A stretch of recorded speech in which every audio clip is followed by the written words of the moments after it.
इस चुनावी सभा की अध्यक्षता कर रहे भारतीय जनता पार्टी के कुर्था के मंडल अध्यक्ष श्री रामाशीष दास जी, कार्यक्रम के संचालक कुर्था प्रखंड जनता दल यू के अध्यक्ष श्री जितेंद्र कुमार सिंह जी, राष्ट्रीय जनतांत्रिक गठबंधन एनडीए जनता दल यूनाइटेड के सुयोग्य प्रत्याशी श्री सत्यदेव सिंह कुशवाहा जी, हमारे साथ इस कार्यक्रम में आए हुए प्रदेश जनता दल यू के कार्यकारी अध्यक्ष श्री अशोक चौधरी जी, जदयू के नेता और जहानाबाद के माननीय सांसद चंदेश्वर प्रसाद चंद्रवंशी जी, अरवल जिला जनता दल यू की अध्यक्ष श्रीमती मंजू कुमारी जी, अरवल जिला भारतीय जनता पार्टी के अध्यक्ष श्री अजय पासवान जी,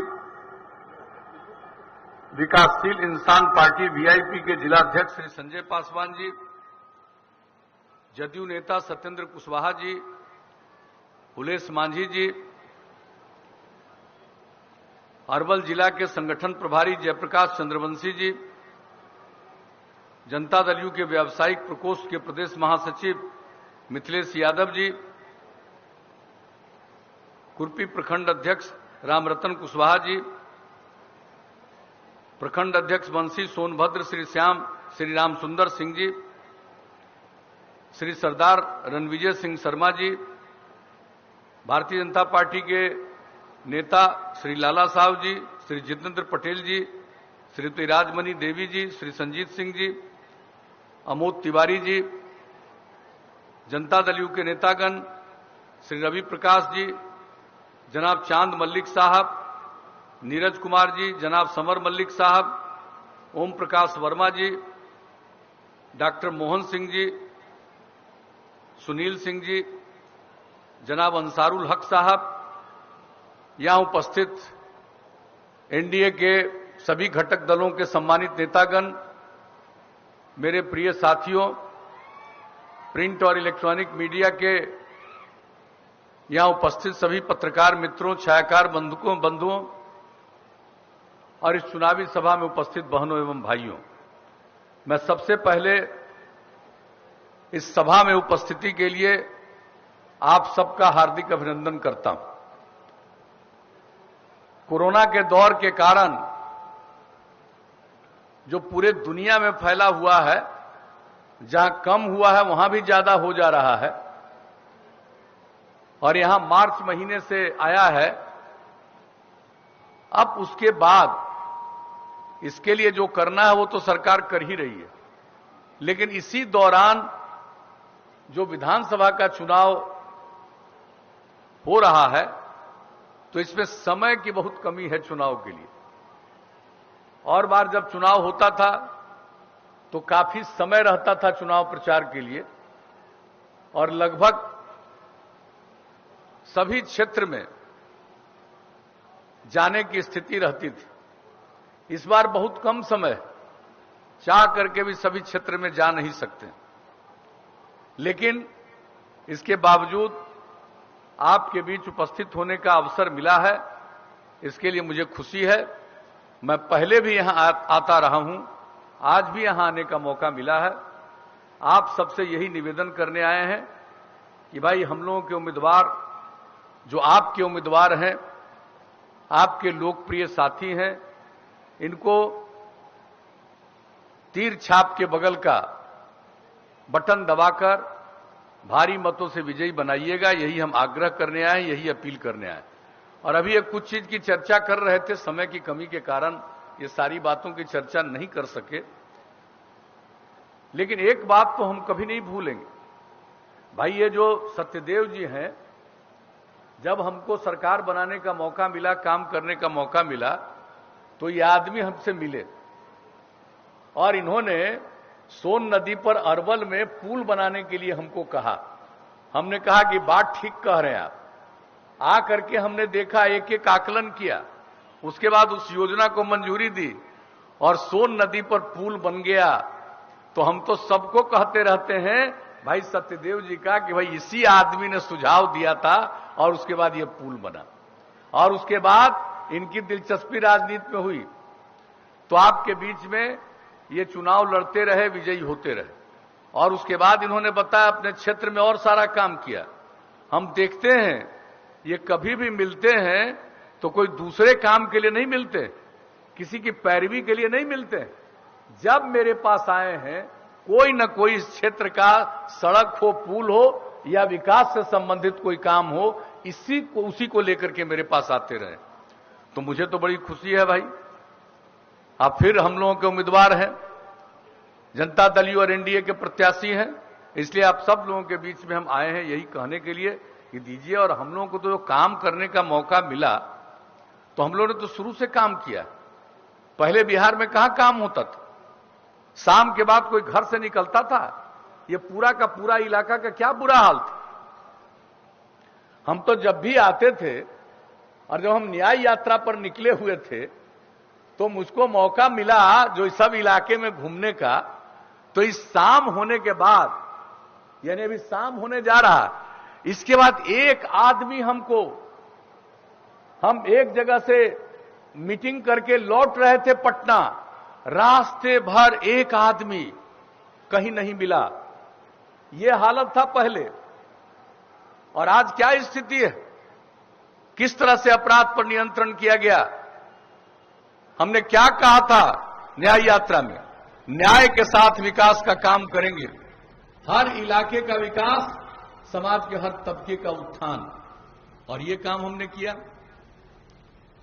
और पूरा समाज में ये जो अपराध की इतनी घटनाएं घटती थी, कितना सामूहिक नरसंहार हुआ था, वो सब चीज अब उन्हीं दिनों की बात रह गई।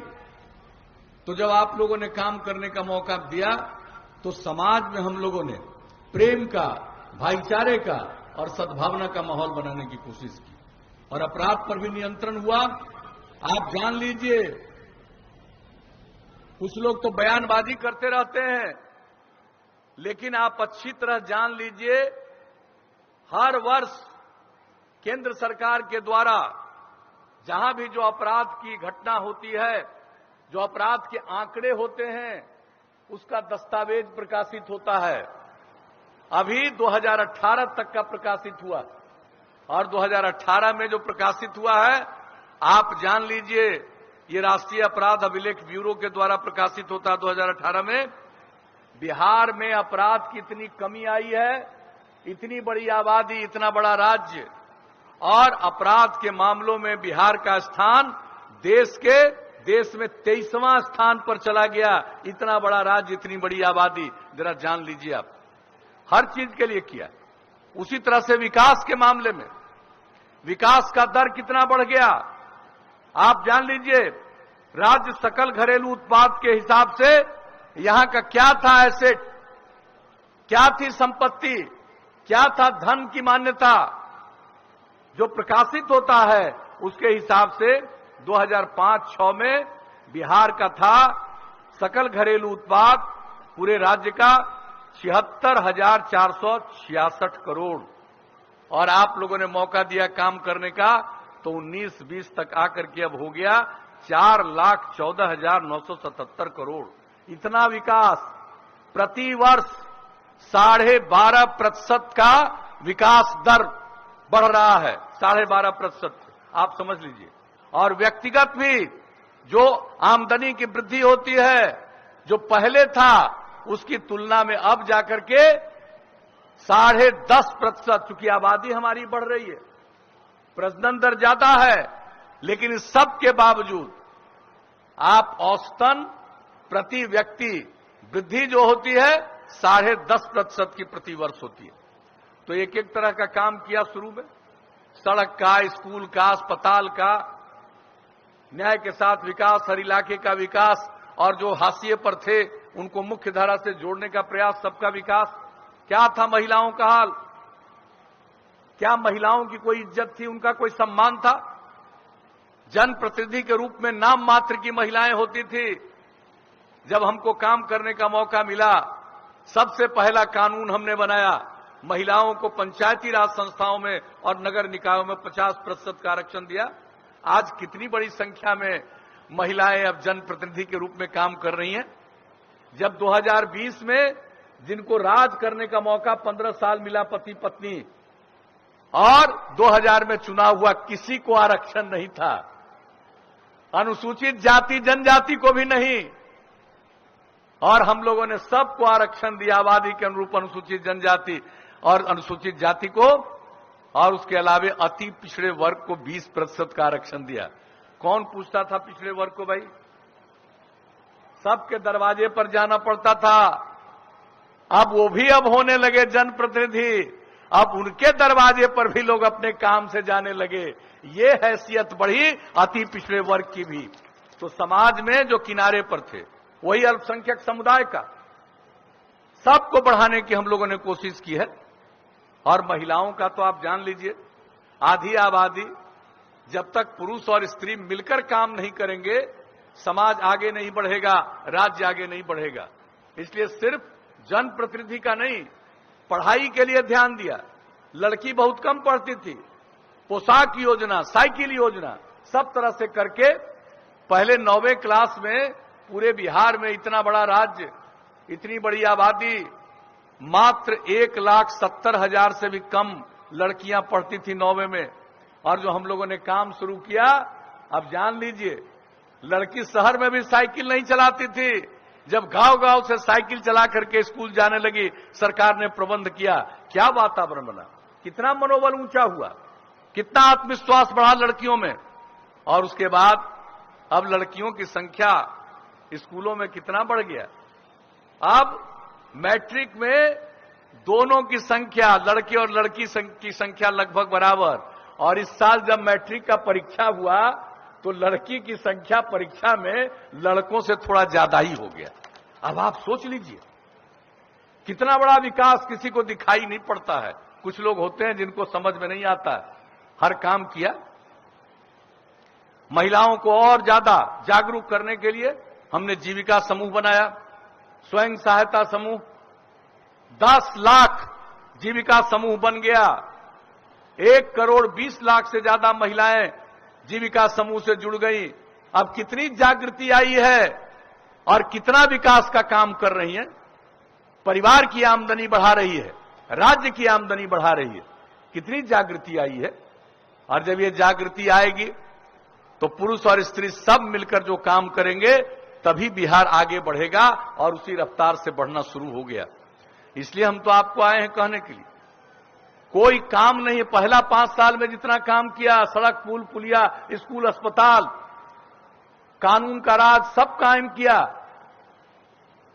उससे ज्यादा दूसरे बार में काम किया, और उससे भी ज्यादा तीसरे बार में काम किया। 7 निश्चय में हमने ऐलान कर दिया। अब कितना काम हुआ। हर जिला में इंजीनियरिंग कॉलेज, पॉलिटेक्निक संस्थान, महिला ITI संस्थान, GNM संस्थान, पैरामेडिकल संस्थान, हर अनुमंडल में, सब डिवीजन में ANM संस्थान और ITI की स्थापना कर दिया। बहुत का बिल्डिंग बन गया, सब बहुत का बन रहा है, लेकिन इन संस्थानों का काम शुरू हो गया। किसी को मजबूरी में पढ़ने के लिए बिहार के बाहर नहीं जाना पड़ेगा। कोई इच्छा से कहीं जाना चाहे जा सकता। तो ये काम पहले क्यों नहीं किया गया? किसी चीज के विकास के लिए। स्वास्थ्य का क्या हाल, प्राथमिक स्वास्थ्य केंद्र में कोई इलाज के लिए नहीं जा पाता था। 1 महीने में हमने उसका आकलन करवाया सरकार बनने के बाद, तो 1 महीने में प्राथमिक स्वास्थ्य केंद्र में 39 लोग 1 महीना में, यानी 1 दिन में मात्र 1 आदमी, किसी किसी दिन 2 आदमी। और जब हमने दवा का इंतजाम किया, उस प्राथमिक स्वास्थ्य केंद्र को बेहतर बनाया, अब बढ़ते बढ़ते जान लीजिए 1 महीने में 10,000 लोग इलाज के लिए जा रहे हैं, यानी डेली 300 लोग से भी ज्यादा। तो ये स्थिति आ गई। अब ये कोरोना के चलते स्थिति हुई 8 महीने में, वो अलग बात है। लेकिन ये काम हम लोगों ने यहां तक एक एक चीज का करवा दिया, पुल का, सड़क का, सब काम बता दिया। तो हर तरह से काम किया। और उसके बाद जब ये मौका मिला है, तो अब हमने 7 निश्चय के अंतर्गत और ज्यादा काम, और ये तय कर दिया इंस्टीट्यूशन तो स्थापित करने की बात बता दिए। इसके साथ जो गरीब लोग भी आगे पढ़ें, उसको पढ़ने के लिए स्टूडेंट क्रेडिट कार्ड के अंतर्गत 4 लाख रुपए तक की मदद। कोई अगर बाहर काम करने की तलाश में निकलता है घर से बाहर, उसके माता पिता को इतना पैसा नहीं है कि उसको दे कहीं जाने के लिए, तो 2 साल तक 1000 रुपया का महीना स्वयं सहायता भत्ता, और सबको काम मिले, कंप्यूटर पर काम करना जाने, व्यवहार कौशल, संवाद कौशल, ये सब सिखाने के लिए जो हम लोगों ने कुशल युवा कार्यक्रम की शुरुआत की। 10 लाख से ज्यादा युवाओं ने ट्रेनिंग लिया। हर महिला को सरकारी सेवाओं में 35% का आरक्षण, और उसके पहले पुलिस में 35% का आरक्षण। जरा बताइए तो, पहले महिला को पुलिस में देखते थे, महिला को देखते थे पुलिस बल में, और अब जहां जाइएगा महिलाओं में पुलिस को भी देखिएगा। और बिहार में अब पुलिस बल में महिलाओं की संख्या इतनी हो गई कि शायद ही देश के किसी दूसरे राज्य में इतना पुलिस बल में महिलाएं हो। तो ये सब काम, सरकारी सेवाओं में आरक्षण, उसके चलते सब तो किया। इसके अलावा क्या किया? हर घर तक बिजली पहुंचा दिया। 2018 के सितंबर अंत तक हम लोगों ने तय किया था दिसंबर तक करने का, उसको अक्टूबर में ही पूरा कर दिया। और उसके अलावे हर घर नल का जल, तेजी से काम हो रहा है, 83% से ज्यादा हो गया है। बहुत जल्दी सब काम पूरा हो जाएगा। हर घर तक पक्की गली और नाली का निर्माण, ये सब काम, हर घर तक शौचालय बनाने का काम, ये सब काम किया गया है। और शुरू से हम कहते रहे कि अगर खुले में शौच से मुक्ति मिल जाए, से छुटकारा मिल जाएगा।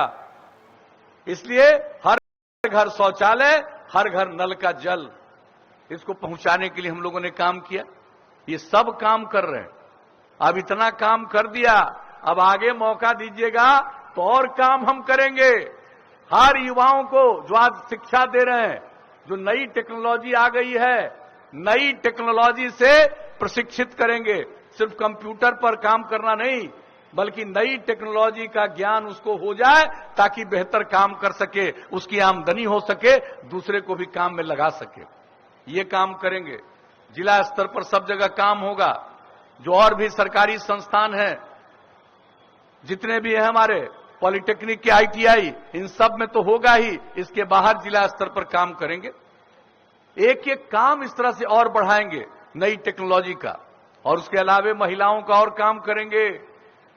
जान लीजिए, अभी हम जो इंटर पास करती है कोई लड़की, उसको देते हैं 10,000 रुपया, और अगर ग्रेजुएट पास कर जाती है तो उसको देते हैं 25,000 रुपया।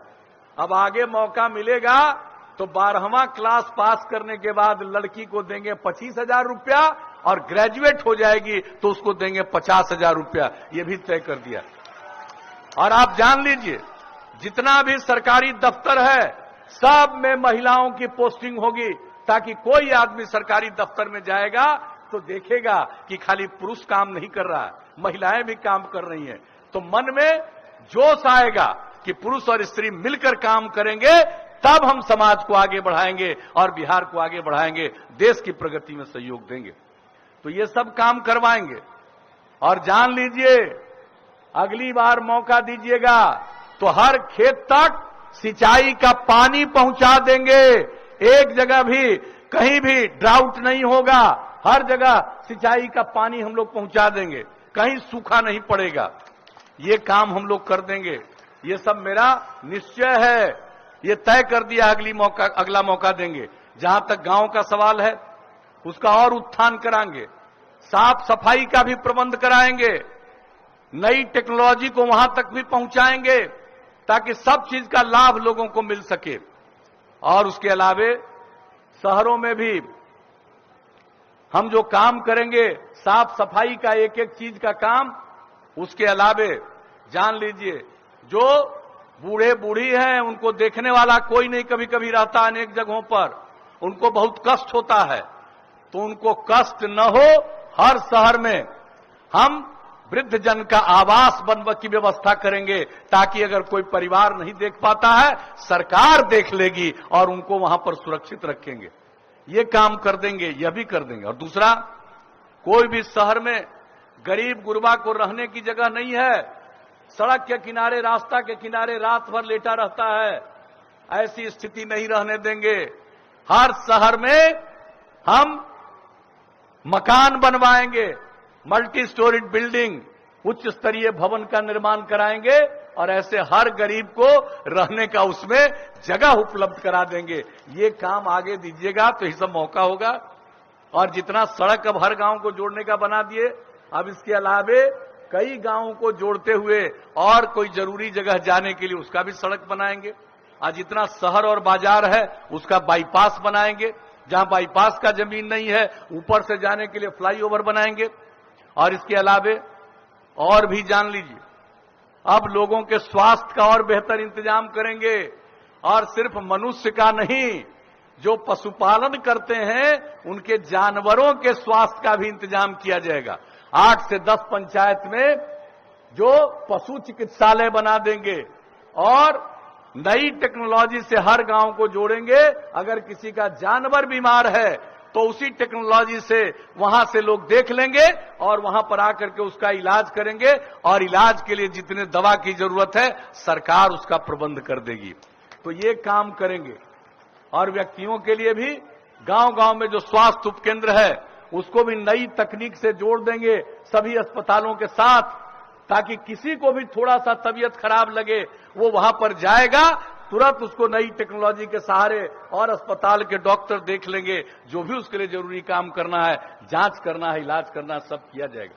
तो आगे जब मौका दीजिएगा तो एक एक चीज ऐसे ही हम सोचते हैं, एक बार काम किया, अगला बार उसके आगे बढ़ गए, दूसरा बार किया उसके आगे, तीसरा बार बढ़ गए। अब मौका दीजिएगा तो इतना आगे बढ़ जाएंगे कि बिहार का जो इतिहास गौरवशाली है और बिहार का एक उच्च स्थान रहा है, हम बिहार को उसी उच्च स्थल पर फिर से पहुंचाने के लिए हर संभव प्रयास करेंगे और देश के विकास में योगदान करेंगे। यह भी करेंगे, हम लोग भी काम करेंगे और केंद्र का भी सहयोग कई चीजों में मिल रहा है, सबको मिलकर के आगे बढ़ाएंगे।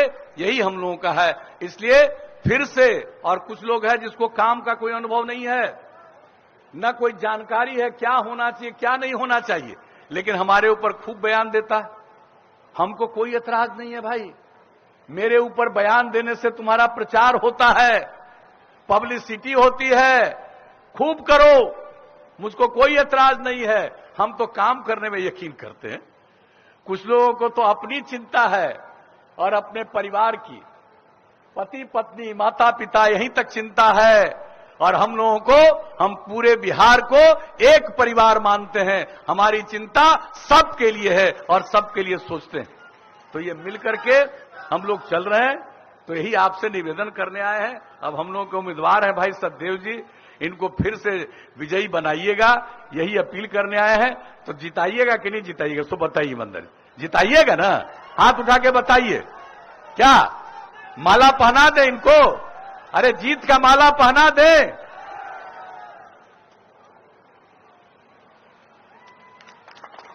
तो आपके आदेश से, आपकी इजाजत से हमने इनको माला पहना दिया।